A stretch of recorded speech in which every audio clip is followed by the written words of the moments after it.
Welcome, everybody, to the January 17th edition of Conversations with Archbishop Kurtz. Can you believe I just said 2017? No, you know what? When you said 2017, I thought, my gosh, isn't it amazing that we're in a new year? Amazing. Well, Yeah. it's great to be in a new year, and we're in a new location. Exactly. You know, as you know, we take this show on the road sometimes, and in the past years, we visited the older churches of our diocese, the Proto-Cathedral in Bardstown and the Cathedral of the Assumption in downtown Louisville. Now we're in St. Michael's in the Jeffersontown section of Metro Louisville. And this is one of our newer parishes. Not really new, it started in the mid-1970s, but then the church was just built a couple years ago, and you'll get a chance to see some pictures here. It's a beautiful church. Well, it sure is, Brian, and shout out to Father Dick Sullivan and to all the parishioners here, because they've had such great hospitality. You know, we're here more often than not, I think, because they've been so gracious, and it's a wonderful church and a wonderful way to welcome people. Well, it's large, a great location, very accessible, lots of facilities, and a welcoming community. So Absolutely. You're right, we're here Absolutely. a lot. That's great. Well, Archbishop, we're going to return to a format we did in the past that was quite popular, which is just ask you some questions. Okay. So see if we can stump you a little bit. All right. But we'll start easy. This is January, so of course it's the time of new resolutions and those kinds of things. So I don't know, do you make New Year's resolutions? You know what, I do, Brian, and as you know, I finished up those 3 years as president of our Bishops' Conference, and so they were hectic. And so the one resolution I made, I probably talked to you about it too, was to restore the rhythm of prayer within my life. It wasn't that I didn't pray, but I got away from going to Gethsemane once a month, not because I didn't want to, but because of just the press of the schedule. Sure. So I've already begun that now, and I want to continue that throughout the year.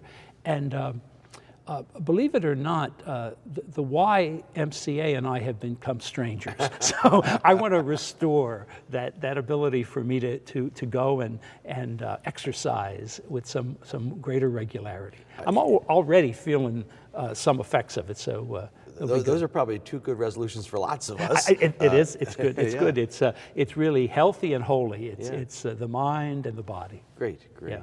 Okay, something a little more serious, perhaps. You know, we just came out of an election year, and lots of people asked questions about that. And one of the questions people asked is, how do these political issues, everything from immigration to the life issues, they end up getting involved in questions of the laws and government versus church, church and state conflict?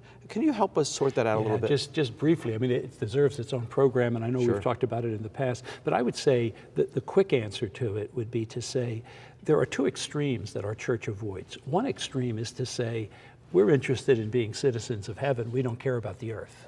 And of course, that's not Catholic. Yeah, that's right. Because the Catholic Church has always called our members to be Catholic 7 days a week, 24 hours a day.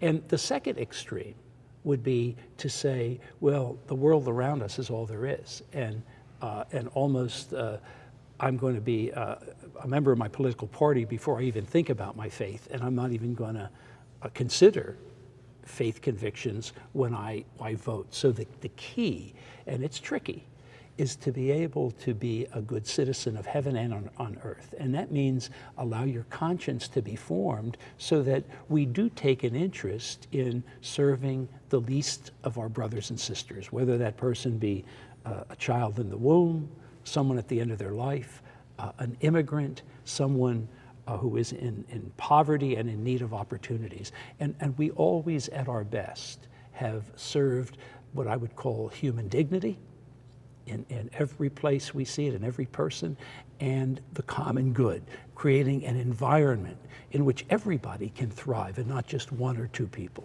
So to be a good Catholic does mean to be a good citizen. It does. It really does. And in fact, I think what it means is it actually helps understand and deepen what citizens are to be. More than just I'm acting for my own good. We always are looking for the common good, for the wider sense. So hopefully the Catholic presence makes America a better place. Okay. Yeah. Now, you know, you get a lot of mail, and we get a lot of emails and messages, and this time of year, people begin to talk about parish changes. So I'm going to ask you a question on the other end of the spectrum. People get close to their priests, thank goodness, and the priests love their people, and the people love their priests, and then in comes the years to move them around. Why do pastors have to change? Oh gosh, and don't I get letters about this? Yes, you do. Yes, you Exactly. Well, you know, in some ways, I love getting a letter where someone said, I'm going to miss my pastor, because there is a need for stability. And just like a family needs stability, that's a good thing. The church and the bishop needs to take that into account. But there's two other needs. One is we can get stale and in a rut in our own perspective, and sometimes it's helpful. In our diocese, it's every 12 years to have a pastoral change. And then, and this is an important thing, sometimes the needs of the archdiocese require it. Maybe there's a very large and complex church, let's say something like St. Michael, and all of a sudden that pastor is retired or needs to get sick. Well, we can't just put a rookie in there. We have to look for a seasoned priest who's going to be up to the challenge. So that sometimes has changed. It is a chance for me to say thank you to people, because they love their priests, and they're also very kind in sharing their priests.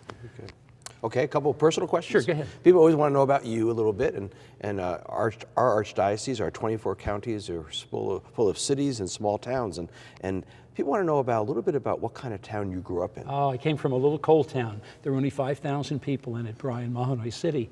A great place to grow up. Do you know Cheers, where it says everybody knows your name? Yeah. That was a little bit like Mahanoy right? City. Okay. It really was. Very friendly.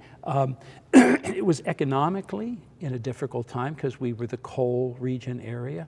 But I loved growing up in Mahanoy City. That's great. One last question, and that's about hobbies as a child. Were you a sports fan, or did you play know sports? what? I've always been a sports fan. I always loved playing basketball, especially. But I always followed teams too. So my brother Georgie was also. We loved getting involved in sports. I played basketball in grade school, and then JV basketball in high school. But just knock around stuff. We played football and baseball, and of course you know how poorly I play golf, but I love it.